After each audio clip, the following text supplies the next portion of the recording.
Well, thanks everyone. So yes, as we were saying, I think the best thing to do is kind of kick off with all of the V8 updates for people that have used S6L before and just come to hear what are the new features that I can kind of put in my bag of tricks, and then have a break. And then for the people that want to kind of deep dive into how do I start from scratch, we'll do that after the break. So let's kick off. Well, I'll do a little bit of an, kind of brief overview of the whole venue platform that AVID's been doing over the last 20 years, because yes, as of last year, it was 20 years since we actually started doing live sound consoles.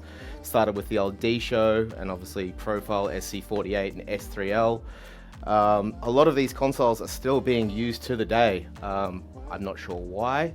They're just built tough, and yeah, they're just a very, very popular console, to the point where, here's Dave Rat at a show where we've got, the best part of 5 AVID consoles and maybe 1 Midas console left there at a show for Dave Rat. So obviously it was a very tried, true, trusted live sound console for many, many, many years. And then we obviously had to upgrade technology and try new things. And that's when we started with the S6L. And what made S6L so popular, it's obviously now becoming, where Profile was the de facto front of house console for so many festivals. S6L is starting to become that. It started with awesome sounding mic pre's, awesome sounding software and everything going into them. These mic pre's, we work with that corporation to do the mic pre. We were using AKM DACs in there, so really high quality, great sounding mic pre's. In the past, people used to try to get the Profile sound out of the Profile. Now you don't really need to try and get anything out of it. It's like, it sounds great, and then you can add plugins to give it a little bit of color. Obviously, tried and true plugins. Like, a lot of people are trying to get that studio sound on stage now. So one of the good things about AVID being a plugin manufacturer and a hardware manufacturer is that you can use the same plugins in the studio as you can live. And obviously DAW integration, virtual soundcheck. We were the first people to do virtual soundcheck, and we have a really great integration with Pro Tools and with S6L with virtual soundcheck. That's been improved in V8, which we'll kind of get into in a second, but obviously having that venue link where I can set up my whole show on the S6L, go over to Pro Tools and go create from venue, and it adds all of my tracks, all of my patching, all of my labeling in one button click. So really, really good integration there.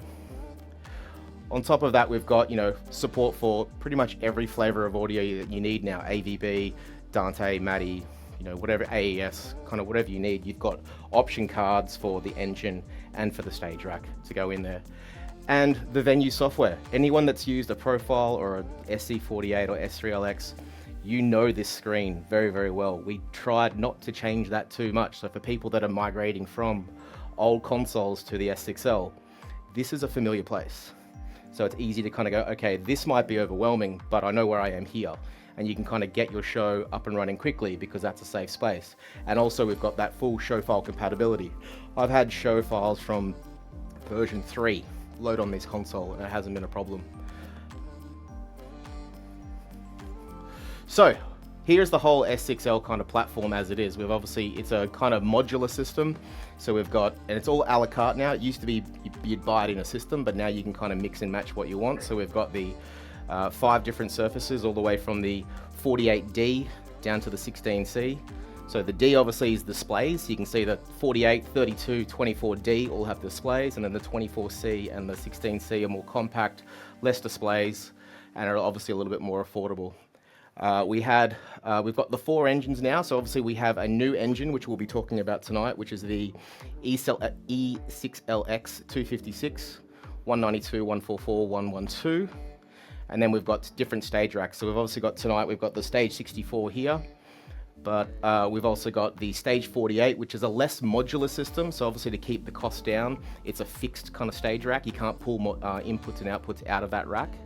Stage 32, stage 16, and then the local 16. And the local 16 is basically just a replica of what's happening on the back of the surface. So if you do need a little bit of extra I/O at front of house, just get a stage 16. A local 16, you don't need to get another stage rack at front of house. So let's have a look at the E6LX 256. Now, I would have loved to have had one here today, but our good friends at Claire bought the first 40 out of the gate, so I don't have one. So kudos to Claire, but obviously, yeah, that's the new engine that's just been announced at NAMM. So the previous engine was 192 inputs. The E6LX 256, say that 5 times fast, just give that a go. Is 256 inputs, 192 outputs. We've boosted the matrices to 64. On top of that, we've expanded the expansion cards on the back here, on the back of the rack there. So now you can have up to 4 MADI cards, 2 Milan cards, and then a Waves card. And the previous engine was 3 HDX cards. We've now expanded that to 4 HDX cards. So under the hood, there is a serious amount of plug-in processing, and then you've got Wave servers and all that. So, serious amount of processing that can happen now on the AVID system. As far as form factor, it's the same size as this. It's still a 5RU rack size. The back and the inside is kind of where it's changed. So we've actually added rack rails to it. So from servicing out in the field, there's built-in racks, so you can just pull it out of the back of your stage rack and actually start servicing it in the rack. Instead of kind of working on the side like this, the actual whole top of the lid comes off and you can look straight into it. So that's where we've actually kind of changed the card orientation to be vertical, so you can actually see the cards as you've opened it up. All the screws are captive screws, so you don't actually need a tool in the field. You can just kind of use all of those thumb screws to kind of get open to it. And easy access to things like, happens all the time where, an engine goes into a back of a truck, it rattles around and things like PCI cards and RAM pop out, and then you have to open it up and reseat RAM and all of that, where it's easy access to kind of get into the whole thing and just do some servicing in the field. So that's all been redesigned. And then we've added water cooling to it, which obviously keeps it cooler and keeps it quiet. So that's kind of great for theaters and things like that. So here's the specs of the 256 engine versus our previous 3 engines. So you can see everything's at 96K. We've got a higher input count now, so 256 versus the 192. All 4 engines have heat, high pass filter, 4-band EQ, compressor limiter, delays, 8 inserts, pre or post, and hardware inserts on every single input channel. That's not even touching the HDX system yet. That's just on board in the engine. We've gone to 192 mix buses, because obviously mix buses is where, now that we've got all this group-to-group mixing and people are using object-based mixing, people needed more groups. Like, Chris, you're like 32 groups now or something? Is that like a standard mix for you? Yeah, so like, a 112 engine would be kind of getting a little too close for you. So that's why we've kind of gone to start, making more mix buses. Output processing is the same across every single engine. The matrices, obviously 64 by 64 in the 256, 48 VCAs across every single engine, and then the graphic EQs, obviously every single output and matrix has its own 31-band EQ. And that's all on all the time. There's none of this like wet channels versus dry channels. I need to sacrifice this to get that. That's on all the time. And then we have this 100% compatibility across all of our hardware. If I'm working on a 48D with a 256 engine and then I have to go to a club that's got a 24C with a 112, I can use the same show file across the entire system, the entire platform, and I know it's going to work. And I can go up and down, you can mix and match. So if you're working in a rental kind of company, you can kind of get a couple of different engines or a couple of different systems and then scale up or scale down depending on what the client needs are. You don't need to go out and I need to get a 32D 192 with a stage rack. You could start with a 24C, and then when client requirements need it, either cross-hire in another surface or then eventually get another surface. So that's the kind of good thing about this, unified platform, as we like to call it. Okay, so let's get into all the V8 stuff. So V8, version 8 was announced at NAMM this year, and we'll kind of get into some of the cool features there. So Jeremy, you can obviously get into the showing on the surface here. So obviously now we've got any mixed monitors. So if we go over to the options page and go to buses, with our monitor A and B, before it was obviously monitor A or monitor B or mains that could be onto your mixed monitors. Now we've got this drop-down menu, and any mix output, whether it's an aux, group, matrix or whatever, can be assigned to both monitor bus A and monitor bus B. So if you wanted to quickly switch to a matrix and hear what's happening in your monitor bus, you can switch it there. Or if you want to hear an aux for a drummer's feed, you can do all of that in your monitor bus. And that's all snapshotable, and we can use events and stuff to actually switch between that, which I'll kind of get into events in a second. Meters on VCAs and monitor buses. Seems like something that is kind of trivial, but actually it was a big deal to a lot of people. The visual feedback that we have on VCAs.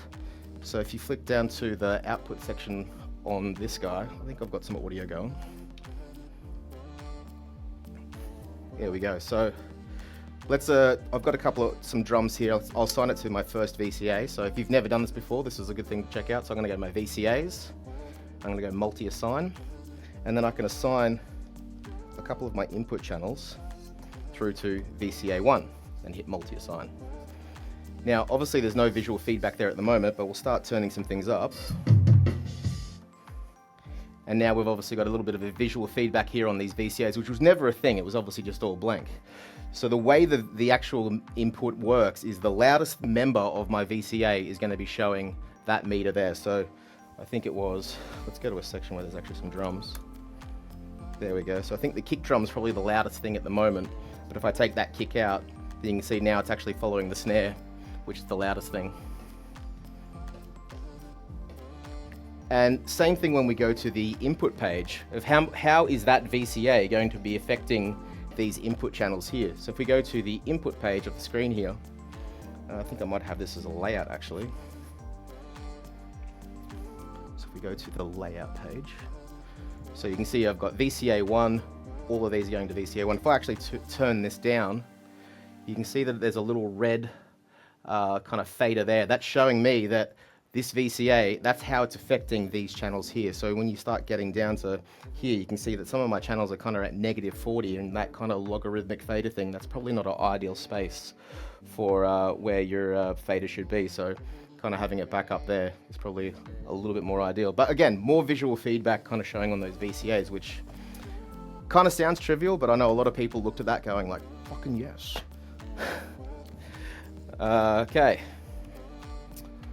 The Automixer. So again, Automixers have been around for a while. I think we actually did have the Dan Dugan Automixer in the profile. Back in the day, it was a card that you can install into the profile. I think, Sully, I think we sold, what, one to JPJ? I think it was probably a little bit early in the days for Automixers back then when the profile did that. And then obviously Yamaha brought them out, and you know, everyone's got an Automixer, and the whole Dan Dugan patent's over now, so I think everyone can kind of put it in there without giving him any money. So how would you set up an Automixer? So let's go to layout 3 here. So I've got a couple of audio channels here, and I've got a couple of groups, so I can assign these to some groups. So if I go back to that layout, same rules apply as doing the VCA. So I go to my groups page, go to group 1, and I can see that I've got 4 members in that group, and then I can just hit this auto mix button, and now those 4 channels will be part of that auto mix, and obviously it'll start kind of pulling out channels depending on if they're not, people aren't speaking or not. To get into the parameters of the auto mixer, we can just go to the options page and go to auto, which is now where delay compensation has moved to. For people that kind of go, where's my delay compensation moved to? It's now in the auto tab. Don't know why, but that's where Alex decided to put it. And then you've got 2 parameters here, which obviously are the attack and release of that auto mixer. So you can obviously go in here and set those parameters there, and it's obviously a global thing across all the auto mixer.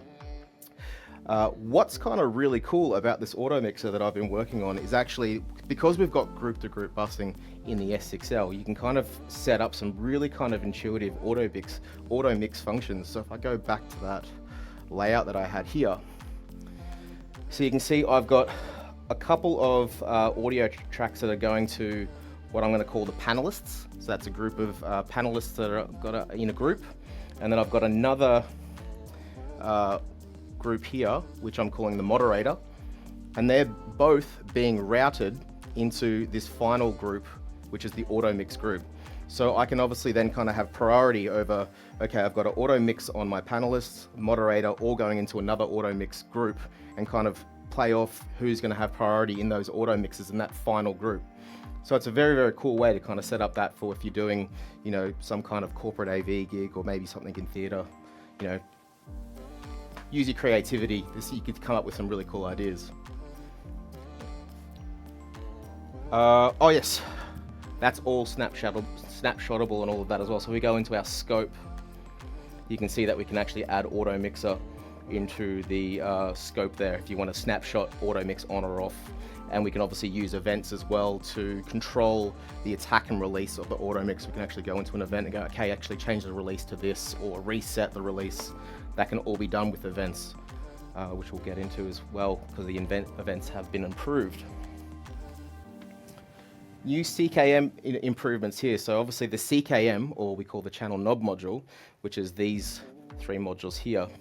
As far as navigating around, if I go to my outputs, navigating around to get to see what members I've got or where my sends are, it was a matter of kind of just like hitting this little right arrow and kind of scrolling through everything, which is fine, you can do that. But a really quick way is if I select aux9 here and just hit the mix button twice, I get to this view here where I can quickly navigate to sends 1 to 16.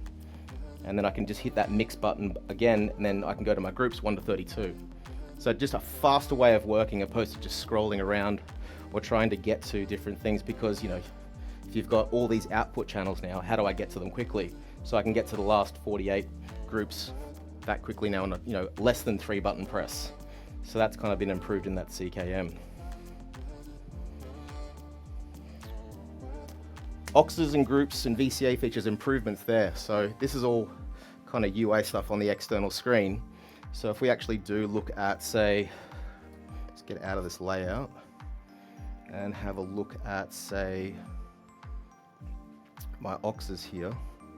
So obviously the aux view this is nothing new. This is in version 7. We obviously had this expanded aux view, and you can actually see all of the auxes there in this larger view opposed to this small view that we had here. We've now got that for groups as well. So if I actually open up the groups view, I've got a faster view of groups, so I can select those channels and quickly add them to any groups that I want to add them to, or take them out of groups. What I find quite interesting as well is that we have this filtering option up here. So if they were color coded, I could say show me only groups that are green. But the one that I like, for that scenario where you're like, why is this coming out of some other channel? I don't know where it's coming from. You can just have a look at all groups that this has been assigned to and quickly go, why is it going to group 29? Get it out of that. Done. So it's kind of a really, really fast way of kind of seeing what members are being sent to what groups in this view here. Also, when we go back to the auxes view, all the members of an aux, if I say go to my auxes here, and I want to say set everything to pre, I have to go through and go pre on all of these channels, or I could go multi-select, select all of these channels and then go pre. It's a bit slow. There's a faster way than we can do that now, where we can actually go to our outputs page, and there's a little cog here and drop down, and we can go set all members to pre, or set all members to post, or copy colors from the actual aux track to the colors of the members of that aux. So it's just a very, very fast way to go, okay, everything that's being sent to aux 4, I want that to be in pre. Done. And it doesn't even matter, like say there was a couple of things in pre and a couple of things in post, they're all going to switch to pre. It's not going to be like it's one or the other.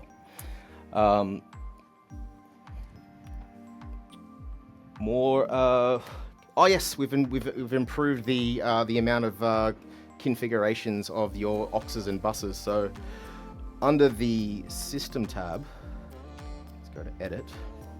So you have this bus configuration, which is the mix of how many groups do I want versus how many auxes do I want. Obviously I've got 96 on the 192 engine, but now you can kind of have any configuration that you want. So I can say, okay, total buses that I want, 96 buses, that's normal. But what we didn't have was obviously the groups were quite limited. I think it was like 48 groups might have been the max that we could have. But if you don't want any auxes at all, you can go, cool, just give me 96 groups. I don't think you would do that, but I'm saying you could. You could actually limit the amount of auxes that you need depending on how many groups that you need. So I'm kind of a fan of the 48 there, because the way that it's laid out now here on my screen makes a bit more sense to me. So that's kind of my go-to. Hit apply, and that now changes that to the system. Virtual sound check. So obviously, we've had virtual sound check since the day dot with D-Show. The way virtual sound check works on the system pre-version 8, we obviously had a single Ethernet cable from the back of the Surface to a Mac, because we're using the AVID protocol. So AVB is built into the Mac OS, so we don't need to do a driver. and it was 128 channels in and out on a single Cat5 to the back of the Surface. This has all been improved now in version 8. So if we go over to the other system, which is over here, because I've got a Milan card and a MADI card put into this system. I don't know if you can get that, Jez, over here. So we've now got this new recording virtual soundcheck area here, so we can actually choose where we want our playback to be from and where we want our record to be from, and we can actually kind of have more of a redundant setup. So I want to have, say, playback from the console, but I want to record to the AVB off the back of the console and the Milan card, or let's just go MADI, AVB, and onboard for full redundancy there. Or I can do virtual soundcheck from the MADI and record to everything else. You can see now with the Milan card, we've now got this option that says use ML192. So the Milan card can just be a generic AVB card in the back of the system. And to do that, we would go to the Devices tab, select the Milan card, and now I've got this drop down here to choose Milan or AVB. So now it's in AVB mode. I can connect that directly to my laptop, and it just appears as a core audio device on my laptop, and I can get a total of 216 channels in and out at 96K, straight into my Mac using that Milan card. So it's a very, very handy kind of feature, just to have that kind of high level of record using that.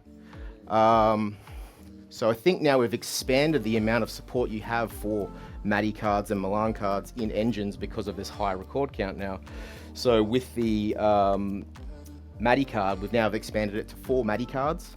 It used to be 3 MADI cards. Now you can have 4 MADI cards in a 192 or a 144 engine. The 112 engine probably doesn't have enough card slots, but so that'll give you a total of, over MADI, 256 channels in and out record.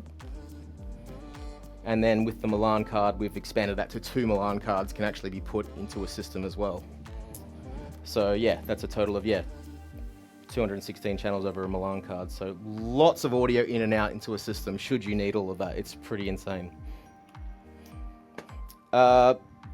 Expanded events, and so the event stuff, which has actually been really expanded over the last couple of versions. So thanks to a lot of people that were using this in theater, we actually got some very tricky kind of events that you can kind of add to the S6L platform now. So obviously we have triggers, which is anything on the surface can be a trigger, and then we have an action. So I move a fader up and it does something to a compressor or to my input or to a delay or EQ. So in the past it was 8 actions that we could have. So if I did 8 things, something would happen, and then it was 8 actions.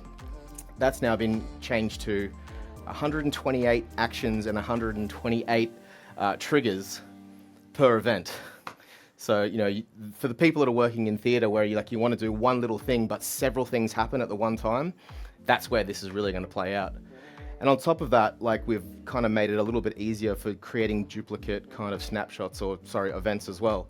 So an easy one here is I've got this snapshot here, which is set monitor mix to aux6. So obviously we were talking about the monitor mix before, how I can change that to any mix output in my buses. So at the moment it's set to mains, but I want to change that to something else. So I have created a trigger, which is when I press function key 7, that's going to change my monitor A to be aux6. That's cool. What if I want it to be something else? How would I do that? Usually in the past I would hit duplicate and have to change the trigger and change the action. We've now implemented this new drop down here under duplicate, which is called smart duplicate.